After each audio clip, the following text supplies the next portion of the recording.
আসসালামু আলাইকুম ডিইউবি ইউনিট অ্যাসপাইরেন্টস। তোমরা যারা এই কয়েকদিন পরে ডিইউবি ইউনিট ভর্তি পরীক্ষা দিবে, তোমাদের অনেকে আমাদেরকে একটা প্রশ্ন করছো। সেটা হচ্ছে যে তোমরা ডিইউবি ইউনিট পরীক্ষার টাইম ম্যানেজমেন্টটা কিভাবে করবা, মানে তোমরা কিভাবে আগালে তোমাদের মার্কসটা আরো বেশি উঠতে পারে। প্রথম- প্রথমত দেখো, আমাদের কিন্তু দুইটা পার্ট আছে, এমসিকিউ আর রিটেন। আমি তোমাদেরকে একটা কথা বলবো যে এমসিকিউ আর রিটেন দুইটা পার্টই কিন্তু খুবই ইম্পর্টেন্ট। তুমি যদি এমসিকিউতে পাস না করো সবগুলাতে, তুমি কিন্তু তোমার রিটেন খাতাটা চেক করাতেই পারবা না। ঠিক আছে।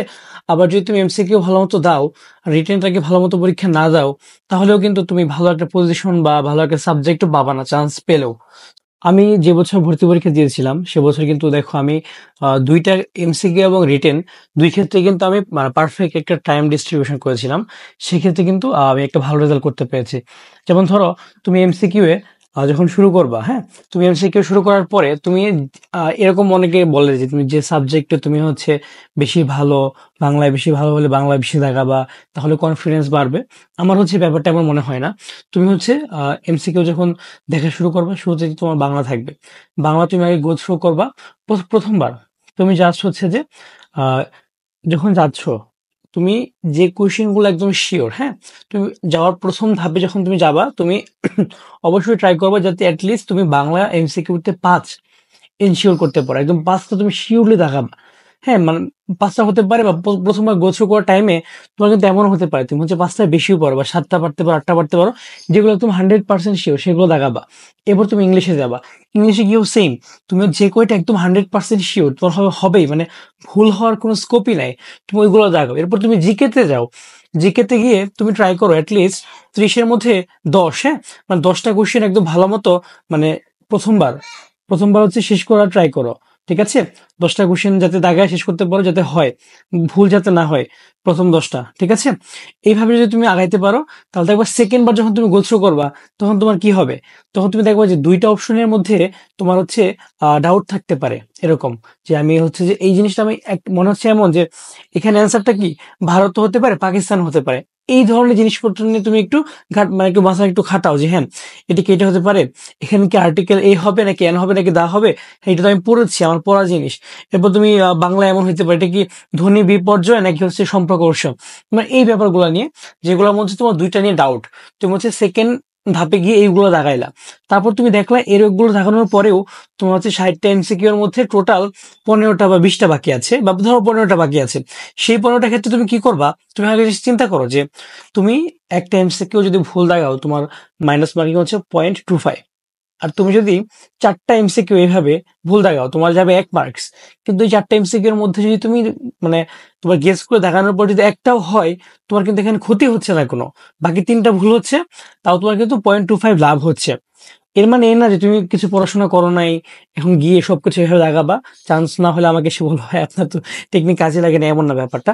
তোমরা যারা পড়াশোনা করেছো, তোমাদের কিন্তু জিনিসপত্র বলছে না হচ্ছে না কিছু না। সো একটা জিনিস ট্রাই করবা সবসময় যে, মানে ধরো 4টা পারতেছো না বাংলার ক্ষেত্রে, ইংরেজি ক্ষেত্রে, জিকের ক্ষেত্রে, 4টা দাগায় আসো, বুঝে শুনে দাগাও। যে একটা প্রসেস আছে না, যে মেথড অফ ইলিমিনেশন, যে এই অপশনটা তো এখানে হওয়া উচিত না, এটা হওয়া উচিত না, এটা হওয়া উচিত না, এইভাবে এগুলো বাদ দিতে দিতে দিতে আমার একটা জিনিসই থাকে, সেটা হচ্ছে হওয়ার মতো। এভাবে যদি তুমি ধরো যে 12টা কোয়েশ্চেন যদি দাগাও তুমি, হ্যাঁ, এরকম সব মিলাই 60টার মধ্যে 12টার মধ্যে যদি তোমার 3-4টা হয়ে যায়, তাও কিন্তু তোমার লাভ, অনেক লাভ। 5টা 6টা হয়ে গেলে কিন্তু একদম লাকি চান্স। ঠিক আছে। সো তোমাদেরকে আমি বলবো, তোমরা এইভাবে এমসিকিউটা শেষ করলা। এমসিকিউ এর নির্দিষ্ট টাইমে এমসিকিউটা শেষ করার পরে তুমি হচ্ছে রিটেনে যাও। রিটেনের জন্য বরাদ্দকৃত 45 মিনিট সময় আছে। বাংলা ইংলিশের জন্য একদম সমান ভাগে সময়টা ভাগ করো। ঠিক আছে। একদম সবকিছুকে প্রপার একটা টাইম দিতে হবে তোমার। এটা তুমি ভাগ করলা। তুমি ভাগ করার পরে তুমি প্রথমে হচ্ছে বাংলায় গেলা, বাংলায় অনুধাবনমূলকটা লিখলা, সারাংশ সারমর্মটা লিখলা। আর তুমি যে কোশ্চেনগুলো একদম শিওর সেগুলো আগে লিখে ফেলো। তারপর ইংলিশে যাও। ইংলিশে একদম শিওর জিনিসগুলো লিখে ফেলো। হ্যাঁ, প্যারাগ্রাফ কখনো শেষে লেখার জন্য রাখবা না, তো শেষে কিন্তু টাইম হয় না। অবশ্যই এইভাবে লিখতে লিখতে তোমার যে জিনিসগুলো পারো না, একদমই পারো না রিটেনে, সেগুলোতে পরে যাও। কেননা তুমি রিটেনে উল্টা পাল্টা তুমি একটা ওয়ার্ড মিনিং বানাইতে পারো না, ওয়ার্ডের মিনিং জানো না, সেটাতে সেন্টেন্স বানাতে যাও। যেমন ধরো যে একটা ওয়ার্ড, হ্যাঁ, ওয়ার্ডটা হচ্ছে কি হারবিঞ্জার। হারবিঞ্জার ওয়ার্ডটা তুমি মিনিং জানো না, তো যদি আই এম এ হারবিঞ্জার, এটা হবে না। বা harbinger is a English word, এটা দিলে তো হবে না। ঠিক আছে। এরকম ভাবে করলে হবে না। তুমি যদি প্রপার মিনিং জানো, সেক্ষেত্রে এগুলো অ্যান্সার করবা, না পারলে স্কিপ করো, বা যেগুলো পারো সেগুলোকে অ্যান্সার করো। না পারা জিনিস নিয়ে প্যারাগ্রাফের মিনিংই বুঝো নাই কি আসছে, সেক্ষেত্রে সেটা নিয়ে আগেই টাইম ওয়েস্ট করার দরকার নেই, শেষে গিয়ে বানায় লেখো, বাট মাঝে উল্টাপাল্টা লেখার দরকার নেই। ওকে, টাইম মানে সেটা তুমি মার্কস পাবা না, কারণ তোমার খাতা দেখবে কি ডিউর ইংলিশ টিচার, এটা তোমার বোর্ডের খাতাও না বা হচ্ছে তোমার কলেজের খাতাও না যে তুমি উল্টাপাল্টা লিখবা নাম্বার দিয়ে দিবে। ঠিক আছে, সো এইভাবে যদি তুমি এমসিকিউ এর পর রিটেন একটা সমানভাবে টাইম বন্টন করতে পারো, আই গেস তুমি একটা ভালো রেজাল্ট করতে পারবা। এভাবে ইনশাল্লাহ তোমরা একটা প্রপার টাইম ডিস্ট্রিবিউশনের প্ল্যান করতে পারবা ডিইউবি ইউনিটের জন্য। ধন্যবাদ সবাইকে, আসসালামু আলাইকুম, দেখা হবে পরবর্তী কোনো ভিডিওতে। আর তোমাদের সবার জন্য শুভকামনা, কারণ আমাদের এই ভিডিওগুলো একদম শেষ দিকে। তোমরা সবাই ভালো মতো পড়াশোনা করো, ইনশাআল্লাহ সবাই চান্স পাও, চান্স পেলে আমাদেরকে অবশ্যই জানাবে, আমরাও তোমাদের চান্স এই জিনিসগুলোকে সেলিব্রেট করবো ইনশাআল্লাহ। ধন্যবাদ সবাইকে, আসসালামু আলাইকুম।